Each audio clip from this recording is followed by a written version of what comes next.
Isso me leva à próxima argumentação que muitos levantam nos meios sociais e acadêmicos também.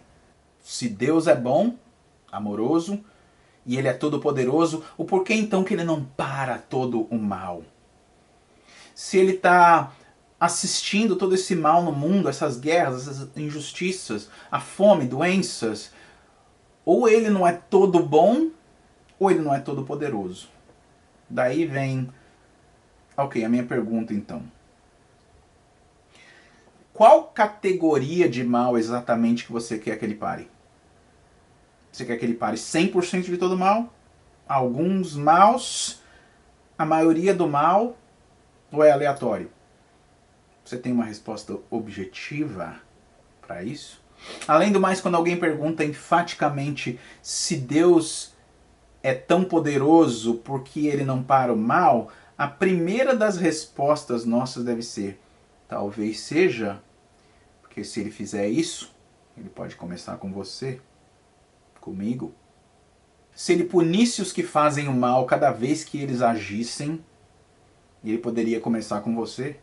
Talvez um martelo celeste na cabeça cada vez que a gente fizesse algo errado seria um bom começo. É intrigante pensar que sempre nós nos concentramos no mal dos outros, mas raramente no nosso. E por favor, nem tente começar a defender o tamanho do mal de cada um. Ah, mas o mal dele é maior do que o meu. Eu nunca matei ninguém, ou seja lá qual for a desculpa. A Bíblia fala que todos nós pecamos e estamos destituídos, demitidos, desempossados, depostos da glória, da presença de Deus.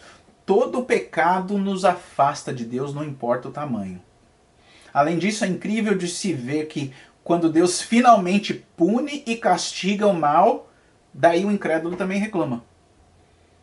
Uma das perguntas que rola nos círculos dos escarnecedores é a história bíblica da aniquilação do povo cananeu, que Deus ordenou. Você lembra dela? As pessoas criticam falando: o Deus da Bíblia é imoral porque ele mandou exterminar todo o povo da cidade de Canaã.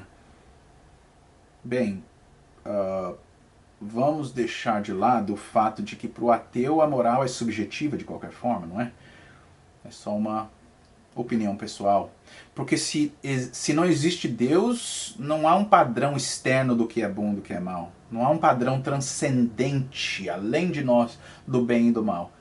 Mas vamos colocar isso de lado um pouco por uma questão da argumentação. Primeiro que é interessante entender a linguagem daqueles capítulos de Deuteronômio, né, de 5, 6 e 7, que Deus fala: aniquile, extermine os cananeus. Aí depois, logo depois ele fala: e não se casem com elas em casamento misto. Peraí. Aniquile, extermine, mas não se casem com elas. Se você aniquilou e exterminou, você vai casar com quem? É interessante a visão do Dr. Paul Copan, filósofo analítico, apologista, autor, professor da Palm Beach Atlantic, Universidade Palm Beach Atlantic. Ele explica que a linguagem hiperbólica era muito comum no Oriente Médio na época do Antigo Testamento. Casos os quais a gente usa até hoje. Quando alguém fala que aquele time destruiu o outro na partida, a gente não responde: é mesmo? Não sobrou ninguém? Coitado das famílias. Não. Linguagem hiperbólica é utilizada para expressar ou formar uma imagem descritiva ou um comando na mente do indivíduo ou de um povo. Ou até mesmo nesse próprio capítulo de Deuteronômio, na verdade, no capítulo 8, no fim Deus fala para o povo de Israel: será, porém, que se de qualquer modo te esqueceres do Senhor teu Deus, e se ouvires outros deuses e os servires e te inclinares perante deles, hoje eu testifico que certamente perecereis. A linguagem hiperbólica comum no Antigo Testamento. O povo de Israel desobedeceu muito a Deus depois disso e nem todos pereceram ou foram aniquilados, por assim dizer, por terem se esquecido de Deus. Ele estava mostrando que cada vez que eles seguissem outros deuses, eles perderiam batalhas e que com certeza envolveria morte. Linguagem hiperbólica totalmente comum no Antigo Testamento. Você vê que não há nenhum verso falando para o povo perseguir os cananeus para fora da cidade para continuar o extermínio. Não. De qualquer forma, a afirmação do cético, do ateu, é: o Deus da Bíblia é imoral porque ele mandou exterminar todo o povo da cidade. Como pode um Deus tão sanguinário e maldoso? Agora, o que ninguém quer falar é que o povo daquela cidade era extremamente ímpio. O povo era ruim, nefasto, profano, desalmado, brutal, e eles viviam para os próprios deleites. Só para você ter uma ideia, eles ofereciam seus próprios filhos a um deus cananeu chamado Moloque. E esse deus era feito de metal, enchido de fogo e mantido em temperaturas causticantes. Os pais colocavam suas crianças no ventre fritante de Moloque.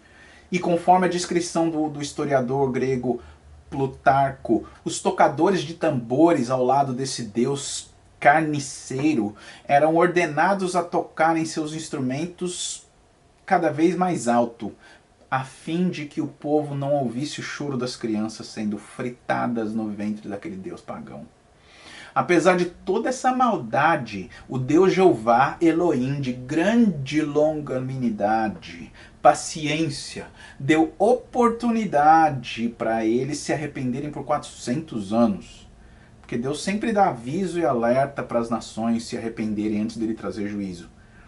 Daí, quando finalmente o povo não se arrepende, continua fazendo o mal, e Deus finalmente pune, castiga e extermina o mal, o povo hoje reclama: ah, por que Deus castiga as pessoas? Ah, Deus é imoral porque ele mandou exterminar o povo. Está aqui uma ocasião clara do mal que Deus puniu, e agora os incrédulos estão reclamando do que ele fez. O porquê é que Deus não para o mal? Daí ele para, aí agora Deus é imoral. Não consegue se resolver na vida. Além disso, voltando aonde começamos, já que ele deve parar o mal, por que ele não para literalmente todo o mal? Por que não puxar minha perna para trás cada vez que eu vou atravessar a rua sem ver o carro vindo? Por que ele não segura minha mão todas as vezes que eu estou para derrubar um líquido quente na cozinha? Por que não parar o meu corpo no campo de futebol para eu não cair e não me machucar? Por que não impedir que a gente pegue qualquer doença, seja tumor, gripe ou caspa? Por que não parar todo e qualquer mal, então? Ah, não. Todo mal, exatamente. Certo, então você quer que ele pare 100% de todo mal? Ou alguns maus? A maioria do mal? Ou é só tipo aleatório? Qual categoria do mal que você quer que ele pare? Além disso, então, por que ele não para a morte também? Ninguém mais morre. Eu só fecho essa sessão aqui lembrando das belas palavras de um padre da Igreja Católica Romana de Notre Dame, cerca de 150 anos atrás. Quando ele colocou, na minha opinião, a melhor forma que eu já ouvi. Ele disse: se Deus me desse seu poder, você veria quantas mudanças eu faria nesse mundo. Se ele me desse também sua sabedoria, eu o deixaria do jeito que está.